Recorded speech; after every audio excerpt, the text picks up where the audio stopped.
Lindsay here, the Frugal Crafter, with Lorraine and Kathy for Ask a Crafter. We're having these fabulous conversations in between shooting episodes, and then the hilarity doesn't make it onto film, and it's such a tragedy. Yeah.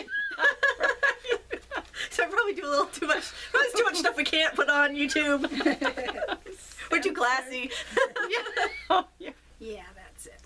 Well, I got a lot of questions lately about coasters. It's kind of strange. I don't know if a lot of people were like making these for gifts or on the holidays or what, but it seems like I've had a lot of coaster questions. And this one just came in. Amy Armstrong says she loves making handmade coasters. What's the best waterproof sealer? Is there one that protects against heat like a hot coffee mug?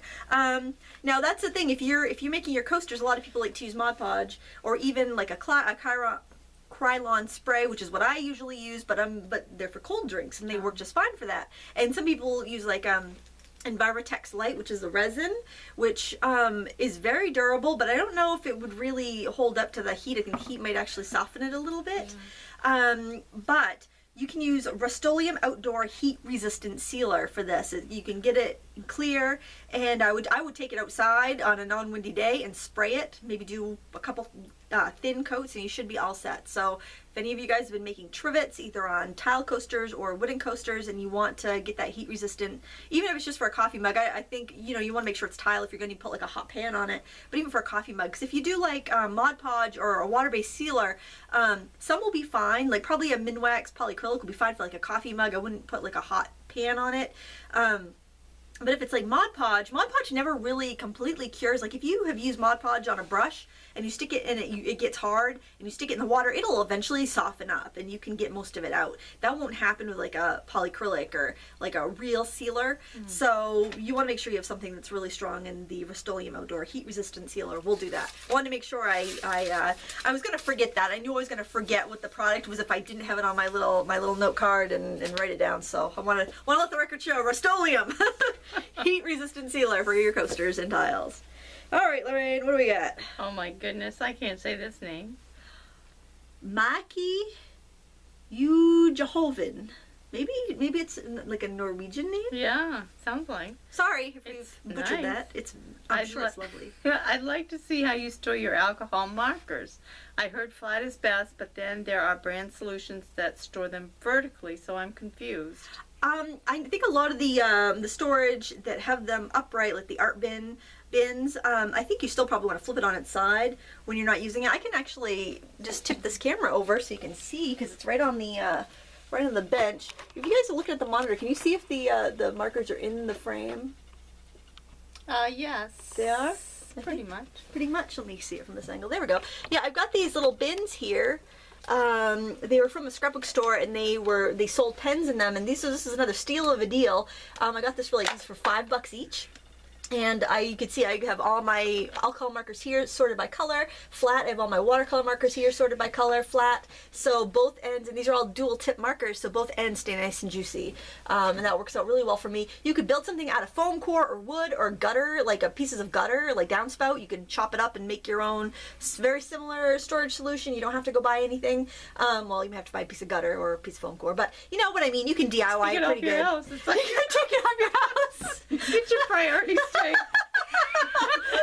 Absolutely. Oh dear, the wind was blowing down in the gutter. That's awesome. Tip it down. Tip it over that way. Well, it's gonna have technical difficulties. But that's how I store mine. I keep them flat. I mean, some people say it's fine to have them upright, but I think it's better. I mean, you're gonna keep both ends evenly inked. So, how do you guys store yours? Yeah, mine are flat. Yep. All right, Kathy, what do we got? I feel like it's getting colder down here. It does seem like it's strong. Our tea's gone. Maybe that's just Ashley Dickinson. I love the thick, shiny look of ultra-thick embossing enamel on paper beads, but it's a super slow process because I have to do it one at a time. I tried brushing on a few coats of acrylic instead, and it was much faster, but it just wasn't the same. Do you have a suggestion for either making the process faster, or a different product that will give that same thick and shiny shell. Okay, UT is a very slow process when you're doing a bunch of beads. So you roll your bead in the ink pad, your clear ink, and you dip it in the UT, and then you heat it up, and then you might have to do it a couple times. It's beautiful, but it takes a while. There is a YouTuber, and her name is Beyond Bracelets, and she has tested everything. Do you know? Yeah. She has the most. Check her out. You've got to then. check her I out. haven't. She has the most amazing paper beads. Yeah. She has I ones that love look paper like. beads. Oh, I So think cool. she has ones that look like pieces of rusty pipe. Right. Oh my! And she yeah. sells them. She does them. She like makes them and sells them. And what she does, and I just She's an artist. she's an artist. Look at Atsy. She has this a couple of videos where she has tested everything, but she made this little stand. Out of cardboard and skewers so you can hang your beads. What she does is after she makes her beads is I'll try to find that video, but it's Beyond Bracelets is her YouTube name. But she puts all her beads like on a piece of fishing wire, and then she'll put a couple like crap beads on the bottom. We all have the crappy beads, they don't come out very well. Put those on the bottom. And then she dips them in this product called, I think it's called like PD wood petrifier, and that basically seals them and makes them really hard. And then she dips them in sealers, so so many dips, and that way she's doing like a whole string of beads at once. And then she hangs them on her little homemade bead thing, and she has a tutorial on that. And so definitely go check her out and see how she does. I'm So not it's going like to a introduce her. can, like I think she decants it. polyurethane in a can. She's dipped. Oh Yeah, wow! so she pours it in like a tall jar so that she can just kind of so she dip can it. get the whole thing in And it. yeah, and then you get so many coats build up that That sounds like it's exactly what she's looking for. yeah, and and if you want the texture of the paper, then you don't have to do so many dips. But check her out. She's got a really great YouTube channel. She's very popular. She's got like 200,000 subscribers or something. She's like big time. She's big time in it. She's not some peon like me. Take it from her, not me. But yeah, check her out. Sounds good. Yeah. Okay. What do we have now? Looking at my stopwatch. I started it this time. Was it me? Is it me? Sure. Why not? MS says, just wondering where you give art classes. I would like to start giving crafting and cooking classes to kids and adults locally, and I was wondering if it's okay to offer them at my home. If so, what do I need to keep in mind? Like, do I need to get them to sign a disclaimer regarding safety, accidents, etc.? Thanks. It's always a pleasure to see your shows. Okay, so I wouldn't teach from home personally. Unless I had a separate building with a separate entrance. You should have some liability insurance. Your homeowners might not cover things that happen. So if somebody slips and going into your business, that might not be covered by general homeowners policy. You'll either need a rider on it or you'll need additional insurance.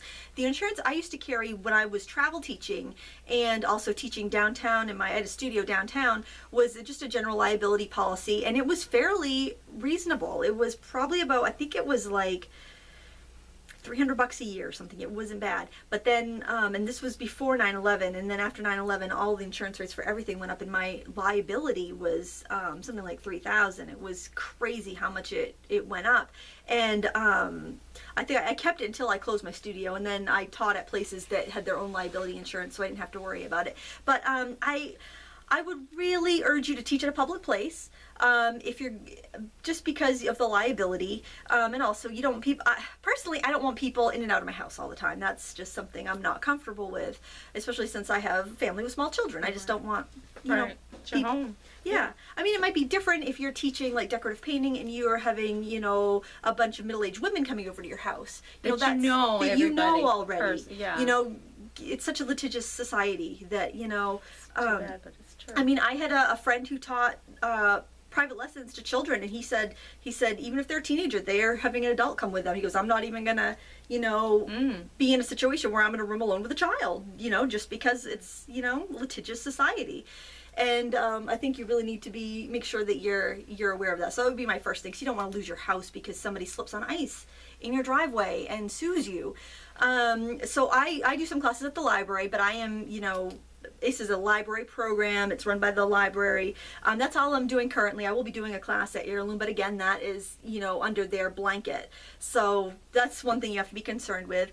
You could also teach at adult ed, and you'd be under their blanket. You know, I know like different, like I was approached by the Y to teach there, and they needed all the instructors to carry their own liability. So, I mean, for, you know, $7 an hour job, I wasn't going to take on a liability policy. And, you know, your situation might be different at your local organizations, but that's something you want to make sure, know if you have to carry a liability policy or not. And, but, you know, other than that, you just have to make sure that you're going to get your time and your materials out of it, because it can be a very rewarding career. I would just keep it out of my home and make sure I had proper, you know, insurance. I really don't think signing a piece of paper is going to absolve you if somebody gets hurt on your property. You know, I mean, that's just, I'm cautious. I mean, and you work for a law firm, so what do you think? Yeah, insurance. Yeah, you don't want to be sued and lose everything you have because, you know, and especially if you're trying to teach arts and crafts, I mean, you're not going to be making that much money to, Right. you know. And a liability policy shouldn't cost a lot for this type of thing. I mean, it was so cheap before, but now everything is just so expensive and everyone's so happy. So, yeah, I would teach other places or rent a business space that you can, and definitely have an insurance policy. All right, what do we have next? Let's see. Cheryl Lynn. Hi there, ladies. I purchased a silhouette machine and have not even tried it yet. Fear. I have had it almost a year. Do any of you use it, and what cuts have been your favorites? Thanks. Oh, that's perfect. You have a silhouette machine. Yeah, I just got one not too long ago, and I had a heck of a time getting it going. I have a laptop whose CD-ROM was broken, and it came, you know, with the software to load, and it didn't work. So I went to the site and downloaded it, and there wasn't a whole lot of instruction there, and just said you should be all good, and it didn't, and would not recognize it, and would not work, and I couldn't put the disc in, and then we ended up getting, you know, another desktop, and I put the disc in, which the disc they sent with it wasn't the most update, so you needed to go and download and get the update, which is what I had on the other machine, but I think it was really my USB cable hookup thing in the laptop that was causing the problem, and not the silhouette, because I hooked it up to the desktop and didn't have any problems. The mat I found to be really, really quite sticky, so if you use cheaper paper, it sticks, and I like couldn't get it off. It was ripping the paper because I was doing a lot of invitations and used those, you know, the paper packs that are like $3.99, and they didn't do so well, but with more detailed cuts. But I haven't done a whole lot with it because I collect stuff. I don't actually use it, you know. But I have done some stuff. I did my niece's baby shower, woodland critters, and did a bunch of, you know, critter cutouts. Those were and cute. Those are so cute. The raccoons and hedgehogs and squirrels, and some really kind of ornate kind of acorn cuts and stuff that were very cute, and I've really enjoyed it. I think they limit the free software that comes with it. There's some things that you can't do and you have to upgrade, but it's not horribly expensive. I think it's a $50 upgrade, and it goes on sale. I like their process of their, you know, different levels of clubs to get deals. Take it out of the box, do it. I watched some videos too. I talked to Lindsay about a couple things, you know, and what she's dealt with her Cricut and stuff using it, and it's not that scary. Do it. Yeah. It's great. You can also, I'm very pleased with it. Very pleased with the cuts. Oh, good. And how it feeds and stuff. And like I said, the mats are a little bit sticky. I actually went over it with like my sweatshirt fuzz to kind of de-stick it a little bit. And you could cut some like basic shapes you know you're going to use, like maybe hearts or stars or labels, things you know like to maybe have in a basket on your stamp table or your scrapbook table. You know, just cut a bunch of those basic things and get used to how to load it and what pressures you need for what items. If you're already familiar with the software from another company, I think like Make the Cut, and I know Sure Cuts a lot works with Silhouette. So if you're already familiar with that's what I'm talking about, where the upgrade, I don't think that you can get into that stuff and cutting other SVGs without the upgraded software. And I could be wrong, because I think you're right. I had to do stuff for this party, and then Christmas came, so I haven't really kind of looked into it more. But I do think that's the the case. Yeah. what else was I going to say? Like on the site, the stuff that you can buy like through Silhouette, like right after Halloween or right after Christmas, all their Christmas stuff is like, goes from 99 cents to like 45 cents or whatever anyway. Oh. Yeah. So if there's something you don't have to have it, something you really like and want for next year, then check it out after kind of the holiday season, and they put their stuff on sale, and they have free ones every day or every week. And do you have a tip on keeping those files organized so you know what you have? Because that's the problem I had, like when I first, because I have a Cricut, but I have Sure Cuts a Lot software, and I have the old version. And you should step in a little bit, Lorraine. You're kind of falling off the edge. and I had So when I got Sure Cuts a Lot, I was just collecting SVG files because so many people would share their SVG files, and those are just vector files that you cut with your machine. And then I found that I was having a hard time finding what I downloaded, so then I made like folders for like labels, I had a file that was just nestabilities, which were basically my word, because they were like nestabilities, they were the shapes and the basic pretty label shapes and stuff like that people had shared, and then so I kind of sorted it like that, and that was pretty helpful for me to find it. But still, sometimes I would just get so overwhelmed. It's like, where did I put that cute little matchbox that I downloaded?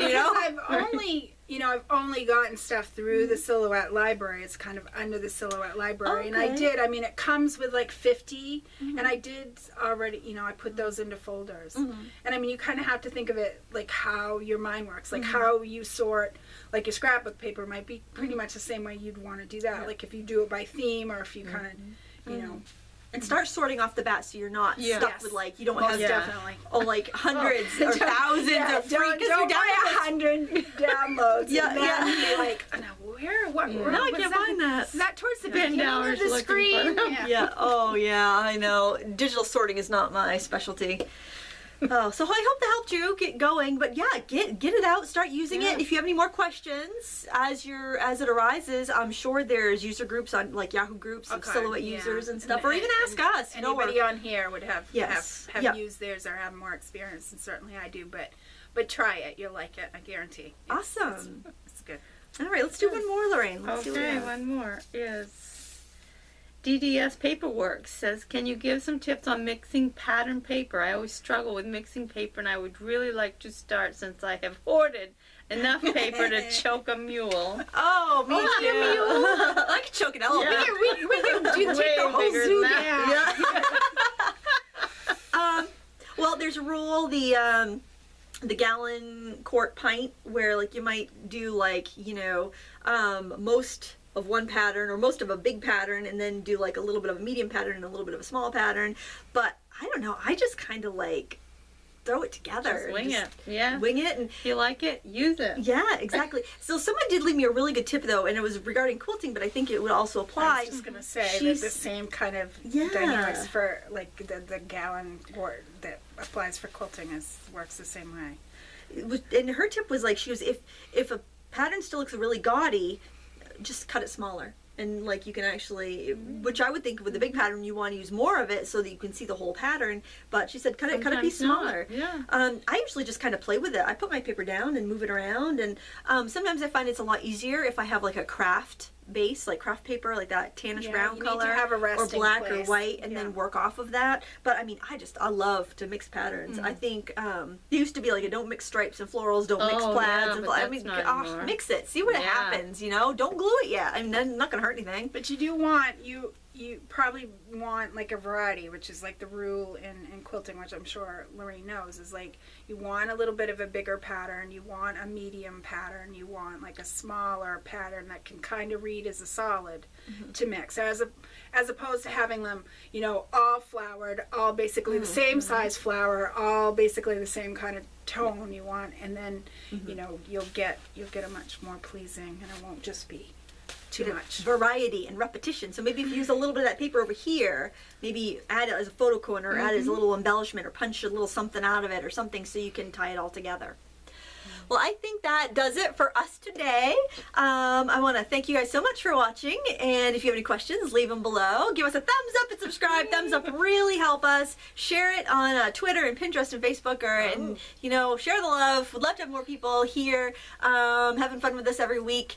So please do that. That'd be awesome. Thanks so much for watching. Until next time, happy crafting.